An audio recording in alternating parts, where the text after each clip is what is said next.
लोकसभा चुनाव में बीजेपी को मिली हार के बाद से ही देश में राजनीतिक हलचल मची हुई है।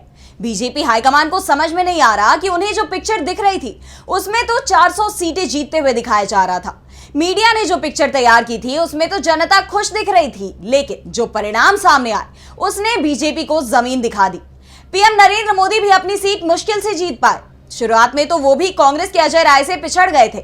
राहत की बात यह थी कि नरेंद्र मोदी का सामना अजय राय से था। अगर कांग्रेस ने प्रियंका गांधी को चुनाव मैदान में उतार दिया होता, जिसकी मांग खुद अजय राय कर रहे थे, तो फिर मोदी शायद 2-3 लाख वोटों से हार जाते, जिसका दावा राहुल गांधी ने किया है। लोकसभा चुनावों के नतीजों ने बीजेपी को करारा झटका दिया है। संघ और बीजेपी के सहयोगी हार के लिए अब सीधे सीधे पीएम मोदी को ही जिम्मेदार मान रहे हैं। इस बीच ये भी खबरें आने लगी हैं कि संघ के निर्देश पर बीजेपी ने अब नरेंद्र मोदी और राजनाथ सिंह को पार्टी के मार्गदर्शक मंडल में डालने का फैसला किया है। और फैसला ही नहीं किया है, बल्कि दोनों नेताओं को मार्गदर्शक मंडल में डाल भी दिया गया है। मोदी और राजनाथ बीजेपी के मार्गदर्शक मंडल में शामिल। दिल्ली में सियासी हलचल तेज।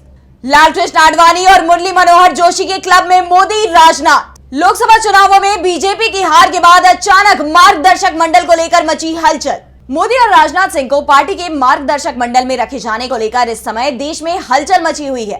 बीजेपी की वेबसाइट पर पार्टी के मार्गदर्शक मंडल का एक पेज दिया हुआ है, जिस पर क्लिक करने पर मार्गदर्शक मंडल में शामिल नेताओं की तस्वीर सामने आ रही है, जिसमें मोदी और राजनाथ सिंह का भी नाम शामिल है।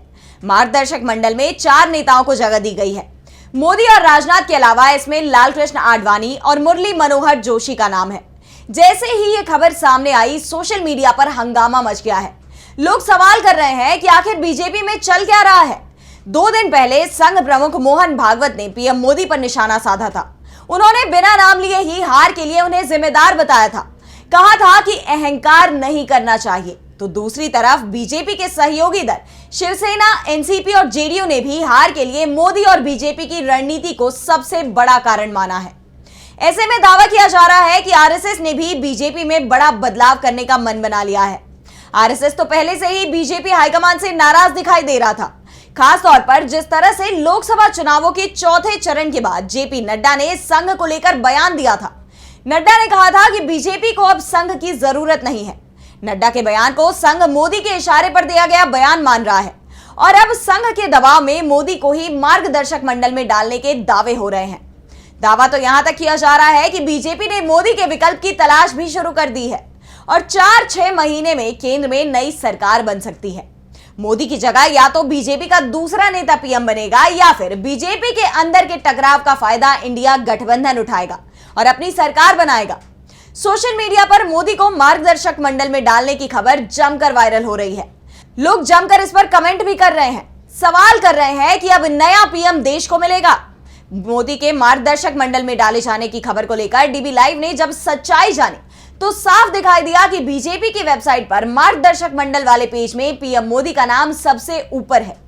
पीएम मोदी के नाम के बाद लालकृष्ण आडवाणी का नाम है, तीसरे नंबर पर मुरली मनोहर जोशी और चौथे पर राजनाथ सिंह है।